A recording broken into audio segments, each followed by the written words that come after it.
এখনই একটা ঘটনা ঘটলো যে ঘটনাটা খুব একটা ভালো নয়, তবে তোমাদের সঙ্গে শেয়ার করতে চাই। লন্ডন মানে নিঃসন্দেহে খুঁজে পাবেন জব চার্নকের সময়কার সেই পুরনো কলিকাতা। আমার ভাইয়ের রক্তে রাঙানো 21শে ফেব্রুয়ারি, এই জায়গাটাতে আসলে আমাদের মন ভারাক্রান্ত হবেই। 16শো শতাব্দী থেকে 1874 সাল পর্যন্ত এই জায়গাটা ছিল ইস্ট ইন্ডিয়া কোম্পানির দখলে। বাঙালি আর ব্রিটিশ ফিউশনের বহু চিহ্ন রয়েছে এখানে এখন। লন্ডনে বাঙালির হৃদস্পন্দন ব্রিকলেন। শিল্প সংস্কৃতির সাধক বাঙালি থেকে শুরু করে খাদ্যরসিক বাঙালি, ব্রিকলেন সবার মনে ছাপ ফেলতে বাধ্য। তবে ব্রিটিশরাও নিজেদের ছাপ রাখতে ছাড়েনি, পেন থেকে শুরু করে কুশান কভারে। হাঁটতে হাঁটতে হঠাৎ চোখে পড়বে ব্রিটিশ বিবিসি, বাঙালির আরেক নস্টালজিয়া। সবাইকে আরও একবার সুস্বাগত, সুপ্রভাত। আমি সৌমি, ইংল্যান্ড থেকে। আশা করি সবাই খুব ভালো আছো। লন্ডনে ব্রিকলেনের একদম পার্শ্ববর্তী এলাকাতেই রয়েছে এই বিল্ডিংটা, যার নাম ক্যালকাটা হাউস। নামের মধ্যেই ক্যালকাটা শুনে নিশ্চয়ই সবাই নড়ে চড়ে বসেছো। হ্যাঁ, আর সামনে দেখছো ক্যালকাটা অ্যানেক্স, যেটা মূল বিল্ডিং ক্যালকাটা হাউসের একটা অংশ। এই ক্যালকাটা হাউসের ইতিহাস তোমাদের বলবো, তবে তার আগে বলি এখানে আমার কি অভিজ্ঞতা হলো। এখনই একটা ঘটনা ঘটলো যে ঘটনাটা খুব একটা ভালো নয়, তবে তোমাদের সঙ্গে শেয়ার করতে চাই। একটু আপসেটই লাগছে। আমি ক্যালকাটা অ্যানেক্স তোমাদের যেটা দেখালাম, বিল্ডিংটা আমাদের বাঙালির ইতিহাসের সঙ্গে জড়িয়ে রয়েছে। কিন্তু যখন আমি ভিডিওটা করছিলাম, হঠাৎ করে একজন ভদ্রলোক সিকিউরিটির কেউ দৌড়ে আসেন আর বলেন যে আপনি ভিডিও করা এক্ষুনি বন্ধ করুন, না তো আমি পুলিশ ডাকবো। আমি বললাম কি হলো, কোথাও তো কিছু লেখা নেই, কোনো নিষেধাজ্ঞা কিচ্ছু, এখানে তো কোনো নোটিশ নেই, কিচ্ছু নেই, আর আপনি আমার সঙ্গে তো এইভাবে কথা বলতে পারেন না। তখন উনি বলছেন যে না, আপনি এই পুরো জায়গাটা ছবি নিতে পারবেন না। আপনি সেইটুকু বলুন, তো ক্যালকাটা অ্যানেক্সটা নিতে পারবো? বলেন যে হ্যাঁ, আপনি এইটুকু নিন শুধুমাত্র। তারপরে যাই হোক, উনি ক্ষমা চাইলেন।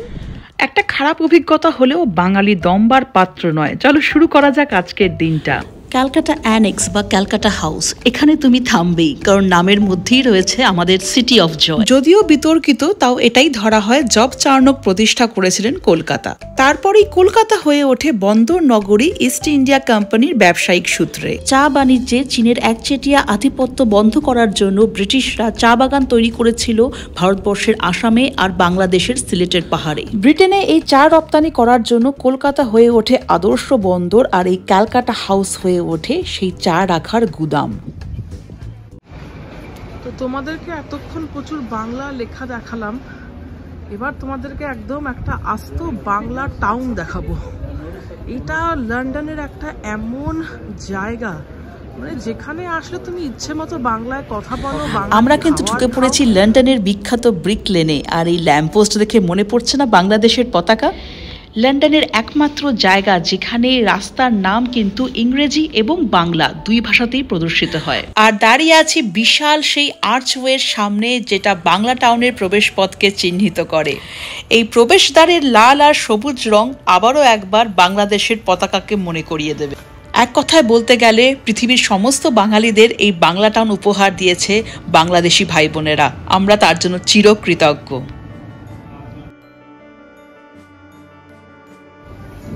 এই ক্যাফে গ্রিলও আমরা প্রচুর খেয়েছি, এখানেও বেশ ভালো খাবার পাওয়া যায়। ব্রিকলেনের অলিতে গলিতে লুকিয়ে আছে 400 বছর আগে কোনো এক বাঙালির এখানে আসা থেকে শুরু করে আজকের দিনের গল্প। বলে দিই, এখানে কিন্তু এটিএম আমাদের দেশে যেরকম বুথ বানানো থাকে সেরকম না, এইরকম দেওয়ালের গায়ে তুমি কিন্তু এটিএম পেয়ে যাবে। 1666 সাল লন্ডন গ্রেট ফায়ার, সেই বিধ্বংসী আগুনে শত শত কাঠের বাড়ি ধ্বংস হয়ে গিয়েছিল। সেই বাড়িগুলো পুনর্নির্মাণের জন্য প্রয়োজন হয়ে পড়ল প্রচুর ইটের, আর সেই ইট তৈরি করার জন্য দরকার ছিল প্রচুর মাটি। তাই এই অঞ্চলে তখন মাটি খোঁড়া হয় ইট তৈরি করা হবে বলে। তাই বুঝতে পারছো নিশ্চয়ই কোথা থেকে এই বিখ্যাত ব্রিক লেন নামটা এসেছে। শতাব্দীর পর শতাব্দী ধরে বহু দেশ থেকে আসা অভিবাসী বা ইমিগ্রেন্টদের আশ্রয়স্থল এই ব্রিক লেন। বাঙালি পাড়া হলেও কিন্তু এখানে, আচ্ছা দেখো, বড় করে কিন্তু বেশ লেখা আছে ব্রিক লেন বাংলায়। তো বাঙালি পাড়া হলেও কিন্তু এখানে দেখো চার্চ রয়েছে এবং বিভিন্ন ধরনের ব্রিটিশ ফুড রয়েছে। ব্রিটিশ খাওয়ারও তুমি পেয়ে যাবে এখানে। আর আমি এও দেখেছি প্রচুর ব্রিটিশদের বাঙালি খাবার ট্রাই করতে কিন্তু ঢুকেছে।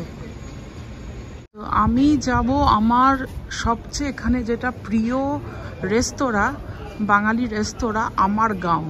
মানে এত ফ্রেশ খাবার খেয়েছি যখনই এসছি, বিশেষ করে মাছটা এত ভালো খেয়েছি। যে সানলাইট বড় বড় করে বাংলায় লেখা, সানলাইট তবে ডিটারজেন্ট না, এটা তোমার পার্সোনাল লোন, এই সমস্ত কিছুর ব্যবস্থা করে দেন। এই যে আমার গাঁও, এই একদিকে ক্যাফে গ্রিল। কিভাবে এখানে আসবে তার বিস্তারিত তথ্য তুমি পেয়ে যাবে ডেসক্রিপশন বক্সে। তবুও বলে দিই, বাংলা টাউন প্রবেশদ্বার দিয়ে ঢুকলে বড়জোর 5 মিনিট লাগবে হেঁটে আসতে আমার গাঁও পর্যন্ত। রুই মাছ, আলু করলা ভাজা, বিভিন্ন ধরনের মাছ, ইলিশ মাছের ডিম দিয়ে একটা তরকারি, চিংড়ি মাছ, এটাও খুব ভালো। লন্ডনের ক্যাফে রেস্তোরাঁতে সারাক্ষণ পাউরুটি জাতীয় সমস্ত খাবার দেখে তারপর যখন তুমি এইসব খাবার দেখো তখন মনের অবস্থা কি হয় বলো তো? আর যদি সামনে পড়ে যায় বাংলাদেশের বিখ্যাত এই চিকেন রোস্ট। আমি আর দেরি না করে অর্ডারটা দিয়ে বসে পড়লাম। আর এই দেখো শুকনো লঙ্কা, ভাজা শুকনো লঙ্কা, এটা কিন্তু এখানে খাবারের সঙ্গে দেওয়া হয় আলাদা। চলে এসছে আমাদের প্রথম অর্ডার, ইলিশ মাছের ডিমের তরকারি। এটা করা হয়েছে শিমের যে বিচি থাকে, আমরা তো অনেক সময় কাঁঠালের বিচি ইউজ করি, এই শিমের বিচি দিয়ে এই রান্নাটা মানে অসাধারণ অসাধারণ ছিল খেতে। তারপর বলা হয়েছিল রুই মাছ, 1 প্লেট রুই মাছ মানে তুমি 2 পিস পাবে, আর মোটামুটি 8-9 পাউন্ড করে দাম হয়। সমস্ত দোকানেই একই রকম দাম থাকে, সঙ্গে এই স্যালাড দেওয়া হয়। রান্নার কায়দার তো বিশেষত্ব আছে, তার সাথে প্রত্যেকটা উপকরণ এত সতেজ। মাছটা ভেঙে দেখাবো, দেখবে পুরো সাদা।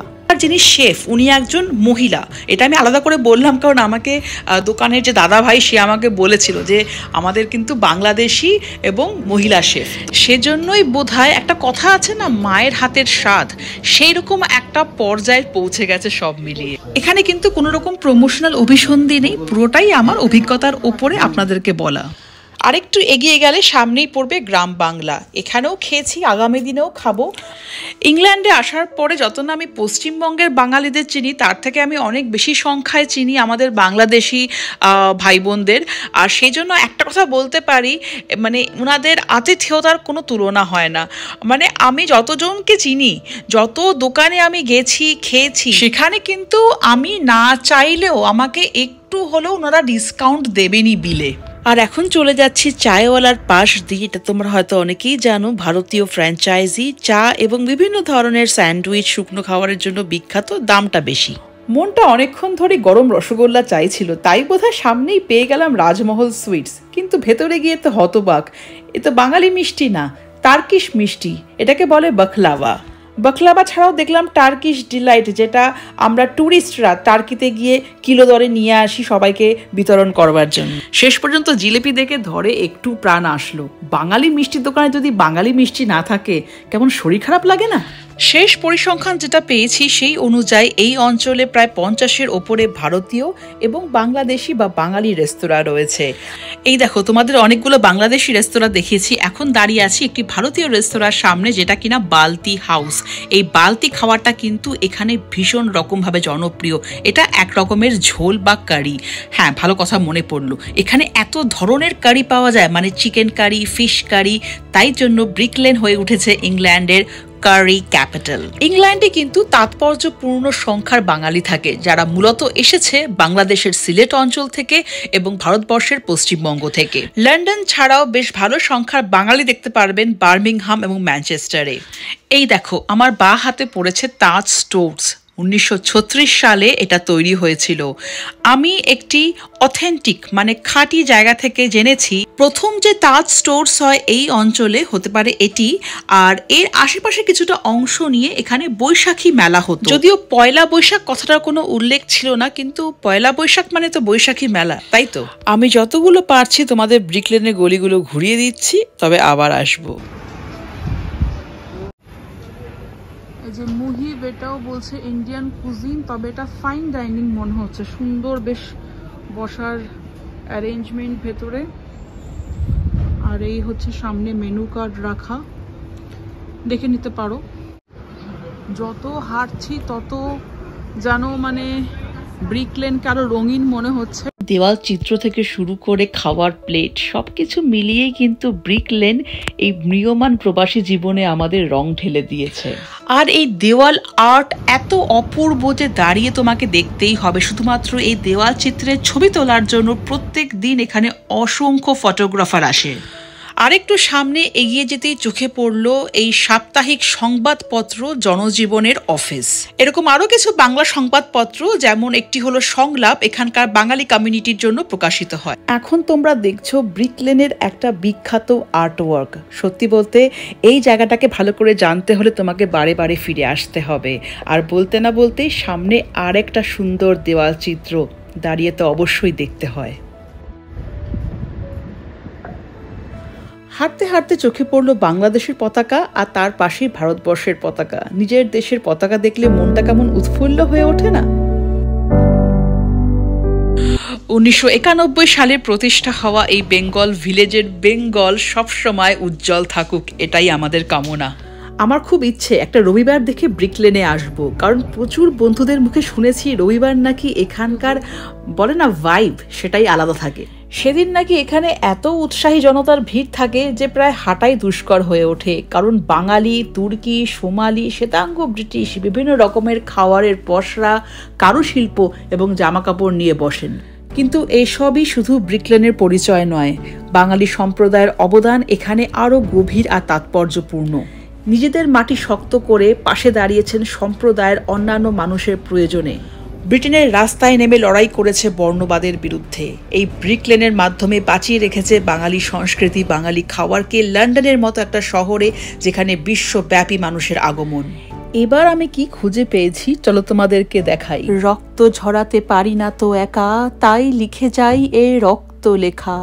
বড় কথা বড় ভাব আসে না কো মাথায়, বন্ধু বড় দুঃখে। অমর কাব্য তোমরা লিখিও বন্ধু, যাহারা আছো সুখে। বাংলাদেশের জাতীয় কবি, আমাদের বিদ্রোহী কবি কবি কাজী নজরুল ইসলামের নামে এই সেন্টার, যেটা অবশ্যই বাঙালি সম্প্রদায়ের শিল্প এবং সংস্কৃতিকে বাঁচিয়ে রাখতে সাহায্য করছে। খুঁজে পেলাম মধুবন। চলো রসগোল্লার জন্য আরেকটা চেষ্টা করা যেতেই পারে, তাই না?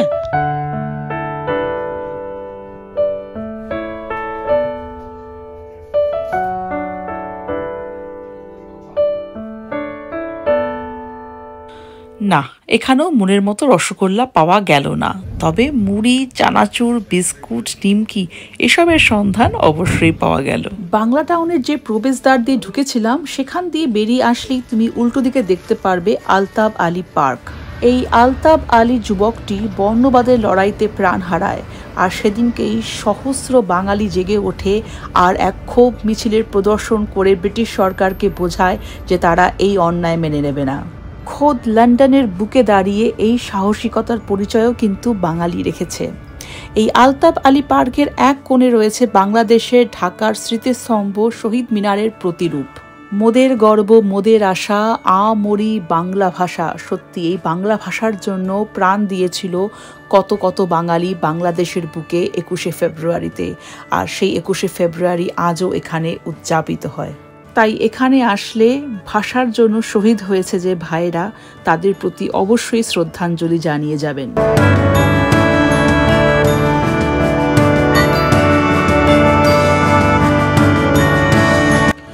জল জল করা বাংলা ভাষায় খুব সুন্দরভাবে শহীদ মিনার, হোয়াইট চ্যাপেল সমস্ত কিছুর ইতিহাস এখানে লেখা আছে। আজও দেখলাম শহীদ মিনারে বেশ কিছু মানুষ জমায়েত হয়েছেন, হয়তো কোনো অনুষ্ঠান রয়েছে। এই হোয়াইট চ্যাপেল, ব্রিক লেন, অ্যালগেট সমস্তটা ঘুরে সমস্ত কিছু দেখা যথেষ্ট সময় সাপেক্ষ ব্যাপার।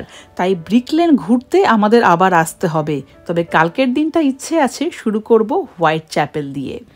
জানেন তো, হোয়াইট চ্যাপেল স্টেশনের নাম কিন্তু বাংলায় লেখা। তাহলে পরবর্তী ব্লগে আবার এখানেই দেখা হচ্ছে।